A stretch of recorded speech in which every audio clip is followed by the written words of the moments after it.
तपाईँ यहाँ आउनुभयो, मलाई म गणतन्त्रमा लडेको मान्छे, लोकतन्त्र माइती घर आइपुग्यो जस्तो अनुभूति भएको छ। यो लोकतन्त्रलाई चाहिँ म जुम्ला पुर्याउन चाहन्छु। दर्शकवृन्द, यति बेला शिक्षा मन्त्री सुमना श्रेष्ठ एक्सनमा उत्रिनु भएको छ। बाल विकास शिक्षा सुधारको माग गर्दै विगत 5 दिनदेखि माइती घरमा उभिएर धरना दिनुभएका समाजवादी विद्यार्थी युनियनका अध्यक्ष नेत्र चापागाईलेको अवस्था बुझ्न यति बेला शिक्षा मन्त्री श्रेष्ठ माइती घर मण्डलामा आइपुग्नु भएको छ। उहाँहरूबीच के कुरा भयो, अबको क्रममा हेरौँ उक्त भिडियो। यो इसिडी एकदम महत्त्वपूर्ण छ।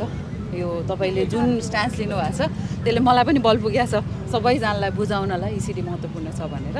त्यसको लागि तपाईँलाई धेरै धेरै धन्यवाद पनि भन्न चाहन्छु। र यस साथसाथै चाहिँ नि मलाई जहाँसम्म लाग्छ धेरैजनाको ध्यान आकर्षण पनि भइसकेको छ यो मुद्दामा। तपाईँको पत्र पनि पढियो होइन, त्यसकारण थ्याङ्क यू भेरी मच फर्स्टमा त। र मेरो रिक्वेस्ट चाहिँ नि इट्स अलरेडी इन्कर्पोरेटेड, हजुरले चाहिँ नि बस्दिनु होला। हजुर प्लिज। पहिलो कुरा चाहिँ तपाईँलाई मैले सुरुदेखि हेरिरहेको छु। म विद्यार्थी एउटा नेता, यो शिक्षा परिवर्तन गर्नुपर्छ भनेर स्कुले जीवनदेखि लागेको मान्छे भएको हुनाले तपाईँको राइज पछाडि मैले तपाईँको शिक्षा समितिमा हुँदादेखिको प्रश्नहरू मैले हेरिरहेको छु। र मैले योभन्दा अगाडि शिक्षा ऐन सम्बन्धी आन्दोलन पनि यसरी नै यहाँ सुरु गर्दाखेरि पनि तपाईँको त्यहाँ प्रश्न चाहिँ हेरिरहेको छु। त्यसप्रति मेरो तपाईँलाई विशेष धन्यवाद छ। दोस्रो कुरा, तपाईँले मन्त्री भइसकेपछि जुन कार्यालयमा बस्छु म, उद्घाटनमा जान्न, कहीँ जान्न भन्न चाहिँ अडानका साथ टेबल वर्क गर्ने एउटा मेहनत गरिराख्नु भएको छ, त्यो प्रति पनि मेरो ठुलो समर्थन सहयोग छ।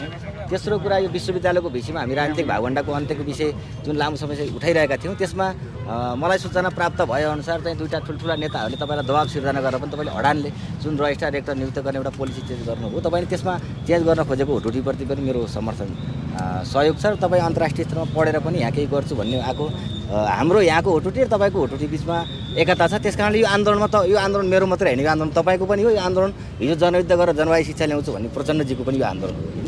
अब यसको ब्याकग्राउन्डको कुरा म राख्दाखेरि मैले यो किन उठाइरहेँ त भन्दाखेरि म पढेको स्कुलमा म गाउँमा बस्दाखेरि अहिले म जुन स्कुलमा मैले एसएलसी दिएँ पढेँ, त्यो स्कुल चाहिँ विद्यार्थी अभावले समायोजन भयो। यो बिचमा म गाउँ बस्दाखेरि त्यो समायोजन समितिमा पनि म थिएँ र म त्यो सबै शिक्षक विद्यार्थी सबै राख्दाखेरि त्यहाँ चाहिँ सरकारी विद्यालयमा तलैबाट विद्यार्थीहरू नआउने र सरकारी विद्यालयमा जानु भनेको गरिब जानु हो भन्ने चाहिँ अभिभावकदेखि सबैको समाजको मनोविज्ञान जे परिरहेको छ, त्यसलाई नचिरेसम्म चाहिँ हामी सरकारी स्कुल राम्रो बनाउन सक्दैनौँ। जबसम्म सरकारी स्कुल राम्रो बनाउन सक्दैनौँ तबसम्म मुलुक पनि राम्रो बनाउन सक्दैनौँ भन्ने मेरो बुझाइ हो। त्यसो भएर मैले त्यो हेरिसकेपछि मैले कास्कीको, पर्वतको, म्याग्दीको र सबै स्कुलमा झन्डै 50वटा जति स्कुलहरूमा गएर त्यसको यो बेसिक लेभल के छ भनेर हेर्दाखेरि त्यहाँको सरहरू, म्याडम, व्यवस्थापन समिति, त्यसपछि सरोकारवाला गरे। त्यहाँबाट उता कर्णालीको साथीहरूलाई पनि मैले त्यहाँको भएको साथीहरूलाई सोधेँ।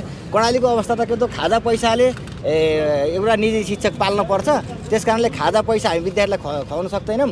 अब त्यही भएर चाहिँ हाम्रोमा त खाजा कार्यक्रम कानुनमा लागु छ, विद्यार्थीले खाएका छैन भन्ने त्यहाँको रिपोर्ट प्राप्त भएको छ।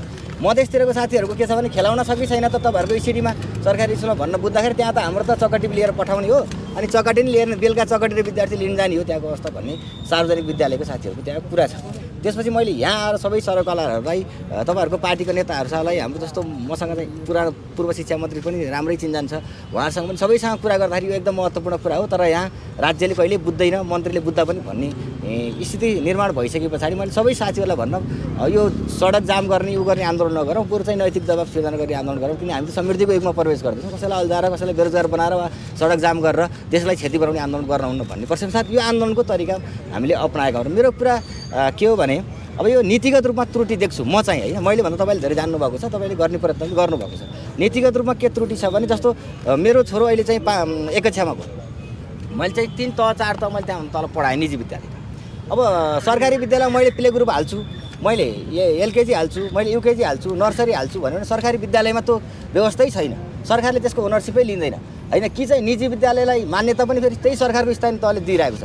त्यही भएर पहिलो कुरा चाहिँ यो जुन शिक्षा ऐन संसदमा अड्काइरहेको छ, अड्किएको भन्दा पनि त्यो राजनीतिक दलहरूले अड्काइरहेका छन्, त्यो शिक्षा ऐन अन्तर्गत यो नीतिगत रूपमा सच्याउनुपर्छ र 3 तहको कम्तीमा पनि इसिडी शिक्षा हुनुपर्छ, जो तपाईँहरूको वाचापत्रमा पनि छ। मैले त्यो हेरेको पनि छु, तपाईँहरूको मात्रै होइन, तपाईँहरूले के गर्नुहुन्छ ट्रायल हो, अरू पार्टीहरूले 10औं वर्ष त्यो वाचापत्र ल्याए, घोषणापत्र ल्याएर त्यसलाई कार्यान्वयन गरेका छैनन्। पहिलो नीतिगत त्रुटि छ। दोस्रो कुरा, त्यहाँ अहिले भइरहेको भौतिक संरचना जे छ त्यो कोठा बाल मात्रै पनि छैन, त्यो कोठा बुढाबा गयो भने मेरो कोठामा मेरो छोराले जति खेलाउन खेलाउँछ त्यति खेलाउन पनि कुनै विद्यालयमा छैन। किनभने विद्यार्थी भनेको त्यो बालबालिका भनेको खेलाइ पनि सिकाइ हो, त्यो खेल्दै सिक्दै गर्ने उमेर पनि हो। त्यही भएर यो बजेटबाट एउटा विद्यालयमा त्यो सिकाइ सामग्रीहरू विद्यार्थीको कति आवश्यक पर्छ त्यो मलाई भन्दा अन्तर्राष्ट्रिय मानदण्ड तपाईँलाई धेरै थाहा छ।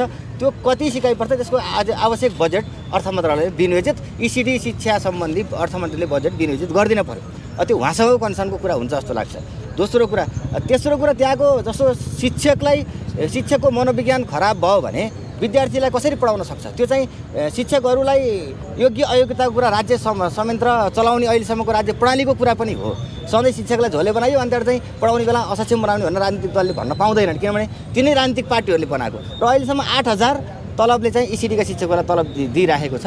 उनीहरू बिचारा चाहिँ हामी त यो यहाँ पढाउने हो, सबैको बच्चा हेरिदिने हो, अनि निक्लेर जाँदाखेरि त हामी यहाँ खाजा खाएको पैसा तिरेर जाने हो 4 महिनामा भन्ने जे ECD शिक्षकहरूको कुरा छ त्यसलाई चाहिँ कम्तीमा पनि तपाईँले त धेरै नर्वे स्टुडेन्ट कन्ट्रीहरू कुरा गर्ने त सबभन्दा धेरै तल ECDको क्लासमा हुन्छ र सबभन्दा दक्ष शिक्षक चाहिँ ECDको क्लासमा गरिन्छ, किनभने त्यो फाउन्डेसन हो नि त।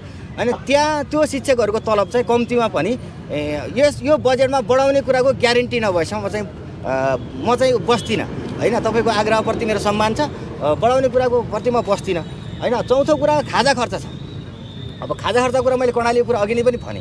अब खाजा खर्च कस्तो छ भने मलाई यो कुरा भन्दिन पर्यो, प्रचण्ड शेरबहादुर र के अरे केपी ओलीले संसदमा उभिएर हामी 15 रुपियाँको खाजाले अगाउँछौँ यो संसद भवनमा, हाम्रो खाजा खर्च यति नै हो। त्यही भएर यो देशका बालबालिकाले 15 रुपियाँमा खाएको कुरामा पौष्टिक आहार पुगेको छ, सब पुगेको छ, त्यस कारण योभन्दा बढाउन मन के भन्दिन पर्यो र यो संसदको खाजा खर्च र भत्ता 15 रुपियाँ बनाउन पर्यो। होइन भने मेरो देशको बालबालिका जो मैले ट्याक्स तिरिरहेको छु त्यसले चाहिँ 15 रुपियाँमा आज बजारमा जानुभयो भने बालबालिकाको अधिकारको कुरा गर्ने भने यो ब्रोइलर कुखुराको अन्डा पनि खुवाउनुहुन्न, लोकल कुखुरा अन्डा खुवाउनुपर्छ भने त त्यसलाई त अहिले त 30 रुपियाँ पर्छ। जब अन्डा पनि नखा, तपाईँले एक दानो स्याउ पनि नखा, एउटा केरा पनि नखा भनेर चाहिँ राज्यले भन्यो भने त्यो शिक्षकहरूलाई चाहिँ डिप्रेसनमा लगे जस्तो, बालबालिकालाई चाहिँ कुपोषणमा लानका निम्ति ECD खोले जस्तो जुन अवस्था छ, यो खाजा खर्च 50 रुपियाँ नबनाइसक्नु म बस्ने अवस्था चाहिँ छैन होइन। त्यसो भएर चाहिँ यो नीतिगत रूपमा छ। र अर्को चाहिँ म चाहिँ यो कुरा लिएर तपाईँकोमा मात्रै होइन, म चाहिँ हाम्रो गाउँपालिकाको शिक्षा अधिकृत, गाउँपालिकाको अध्यक्ष, त्यसपछि प्रदेश सरकार सबैसँग गएँ। जाँदाखेरि के भन्छ स्थानीय तहले यो त माथि केन्द्रको कुरा हो, शिक्षा मन्त्रालयको अहिले नयाँ मन्त्री आउनुभएको छ, उहाँले केही गर्नु होला भन्छ। अनि त्यसपछि प्रदेश सरकारमा जाँदाखेरि होइन यो स्थानीय तह माथिको कुरा हो, हाम्रो त एउटा सामान्य कुरा हो, कोर्डिनेसन कुरा हो भन्छ। अनि त्यो शिक्षा इकाइ भन्ने छ अहिले त्यो जिल्लामा, त्यो संहिता आएपछि त्यो राखिरहेको छ राज्यले अल्झाउन। त्यो त्यसमा गएर कुरा गर्दा पनि त्यसले माथिको बजेट आयो पठाइन्छ भन्दा कुनै सिरियसनेस कोही मान्छेहरूको छैन। र सिंहदरबारले चाहिँ यो स्थानीय तहको कार्यक्षेत्र हो भनिरहेको छ। मलाई के हो भने यो कसको कार्यक्षेत्र हो? हामी 3 तहको परिकल्पना गरिरहेका छौँ सरकारको, र हामी स्थानीय तह संहिताको निम्ति लडेको एउटा नागरिक भएको हुनाले स्थानीय तह बलियो बनाउनुपर्छ भन्ने कुराको म मान्यता राख्दछु होइन। अब त्यसो भएर चाहिँ कुन तहले त्यसको रेस्पोन्सिबिलिटी गर्ने हो, त्यसको जवाफ कसैसँग माग्न जाने हो नागरिक? म एउटा विद्यार्थी सङ्घको अध्यक्ष लामो समयदेखि हिँडेको छु, मलाई त उत्तर पाइरहेको छैन भने त्यहाँ पढ्ने अभिभावकको अवस्था कस्तो भने दिनभरि काम गर्ने मजदुरका छोराछोरी सरकारी स्कुलमा पढ्छ। गाउँमा गयो भने उत्पीडित जातिको समुदायका मात्र विद्यार्थीहरू पढिरहेका छन् है। अनि ती मान्छेहरू त बिचरा प्रश्न सोध्न जान सक्ने अवस्था पनि छैन। तिनको शिक्षकहरू पनि त्यो पितका शिक्षक छन्, जसले प्रश्न गर्न सकिरहेको छैन। त्यो अभिभावक पनि एकदम पितका व्यस्त, दिनभरि काम नगरेर खानै नपाउने अभिभावक छ, त्यसको आवाज कसैले बोल्नै सकिरहेको छैन कि ऊ आफू आवाज बोलिरहेको। अब बालबालिका बोल्न सक्ने कुरा भएन। त्यसो भएको कारणले यो कुरा वाचापत्रमा पनि छ, मैले हेरेको छु, नीति तथा कार्यक्रममा पनि अलिअलि अघोषित रूपमा ल ठिक छ भन्न त्यो के अरे निबन्ध टाइपको जुन नीति कार्यक्रममा छ त्यसप्रति म सन्तुष्ट छैन। क्लियर कट हुन पर्यो। यो आर्थिक वर्षबाट साउन 1 गते मेरो देशको बालबालिकाले खाजा खर्च कति रुपियाँ पाउँछ? साउन 1 गते मेरो देशको विदेश नगइकन गाउँमा बिहान बेलुका काम गरेर बच्ची हेरिदिने मेरो देशको शिक्षकले, ECD शिक्षकले कति रुपियाँ तलब पाउँछ? मेरो देशको बालबालिकाले साउन 1 गतेबाट स्कुलमा जाँदा त्यही एउटा बेन्च र त्यही धुलो खेलाएर बस्नु पर्ने हो कि के कुरा खेलाउने कुरा सिकाइ सामग्रीहरू पाउँछ? र यो तपाईँ मन्त्री हुँदाखेरि नीतिगत रूपमा सुधार हुने कुरा के हो? यो कुरा एकदम लिखित, एकदम प्रतिबद्ध नभएसम्म म खुट्टा गले पनि घुँडा टेकेर उभिन म तयार। तर म यसबाट फेरि मेरो यो के हो भने तपाईँप्रतिको अडान होइन, फेरि अर्को मान्छेले फेरि यस्तै आन्दोलन गर्न नपरोस्, फेरि तपाईँहरूले अर्को शिक्षा मन्त्री आएर यस्तै गर्नुहुन्छ। म संसद सुनिरहेको छु, अहिले फेरि संसदमा चाहिँ संसदै अवरुद्ध गर्ने, त्यसपछि यो सरकारै भङ्ग हुने, अनि सरकारै मात्रै चेन्ज हुने मन्त्री नै मात्रै चेन्ज हुने हो भने हाम्रो बालबालिका कहिले चेन्ज हुन्छ? एउटा मन्त्री चेन्ज हुन्छ, मन्त्रीको गलैँचा चेन्ज हुन्छ, कुर्सी चेन्ज हुन्छ होइन, ड्रेस चेन्ज हुन्छ, तर मेरो देशको बालबालिकाको ड्रेस मैले लाउँदा जस्तो छ त्यस्तै छ अहिले। त्यसलाई चेन्ज गर्नको निम्ति बसेको हो। त्यसो भएर चाहिँ म तपाईँले जुन शिक्षकले राजनीति गर्नुहुन्न, यो राजनीतिक सङ्गठनहरूले गर्नुहुन्न भन्ने जेडा लिनुभएको छ त्यसप्रति पनि म समर्थन छ, सहयोग छ। र यो शिक्षा मन्त्रालय विरुद्धको आन्दोलन, शिक्षा मन्त्रालयलाई तपाईँको पालाभन्दा पछाडि चाहिँ आन्दोलन गर्न नपरोस्, तपाईँको पालामा चाहिँ सफल होस् र तपाईँलाई सफल मन्त्री बनाउन चाहन्छु।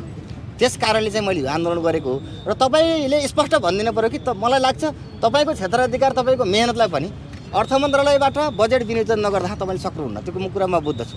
त्यही भएर यो कुरा अर्थमन्त्रीसँग बस्नु पऱ्यो भने म बस्छु। म हिजो स्कुले जीवनमा अर्थमन्त्रीको आदेशले स्कुल छोडेर राजनीतिमा लागेको मान्छे म उहाँसँग आँखा जुदाएर कुरा गर्न सक्ने तागत छ। म प्रधानमन्त्रीसँग कुरा हुन्छ, मेरो गाउँपालिका जन्मेको प्रधानमन्त्री, म उहाँसँग पनि म हिजो उहाँलाई प्रधानमन्त्री बनाउने आन्दोलनमा 10 वर्ष योगदान गरेको मान्छे हो। त्यही भएर उहाँसँग पनि कति घन्टा कहाँ बसेर कुरा गर्ने म तयार छु। त्यसो भएर तपाईँले सक्नुहुन्छ क्लियर कट गर्नुहोस्, तपाईँलाई सक्नुहुन्न भने अर्थमन्त्रीसँग र प्रधानमन्त्रीसँग नि म बस्न तयार छु। यो कुरा राख्छु र यसलाई त्यो अर्थमन्त्रीसँग कुरा गरेर यो बजेटमा यो कुरा हुने कुराको निश्चित तपाईँले गराउन सक्नुहुन्छ भने तपाईँसँग समझदारी गरेर यो आन्दोलन तोड्न तयार हो होइन। सक्नुहुन्न भने म अर्थमन्त्रीसँग बस्ने वातावरण शिक्षा मन्त्रालयले बनाइदियोस्, म उहाँसँग वर्तमान पुनसँग बसेर कुरा गर्न तयार छु। हस्, यसमा त दुई मत हुने कुरै छैन। जुन तपाईँले भन्नुभयो राख्नु भएको छ त्यो मेरो पनि भित्रैदेखिको यो गर्नुपर्छ भनेर त्यसैमा लागिरहेको छु। बसौँला यसको विषयमा। अब त्यो हाम्रो हरिसिंहहरूले जुन कोर्डिनेसन सकारात्मक हामीले गरेको छ उहाँहरूप्रति मेरो धन्यवाद छ। र अर्को यो मागमा नभएको कुरा चाहिँ यो अटिजमको बालबालिकाहरूको चाहिँ बजारमा समस्या छ र यो साथै प्रदेशमा यो बजेट मार्फत चाहिँ अटिजम भएको बालबालिकाहरूलाई एउटा स्कुल खोल्ने पनि वातावरण मैले यसमा राखेको छैन। यसमा तपाईँको पनि पोजिटिभ कुरा छ, म त्यो सुनिरहेको छु। यस पनि समेटौँ भन्ने मेरो लाग्छ। यसमा अटिजम भएकोमा चाहिँ हामी क्लियर के हुनुपर्छ भन्दाखेरि नेपालमा न काउन्सिलर्सहरूको लागि लाइसेन्सिङ छ, न अटिजममा अकुपेसन थेरापी गर्नेको लाइसेन्सिङ छ।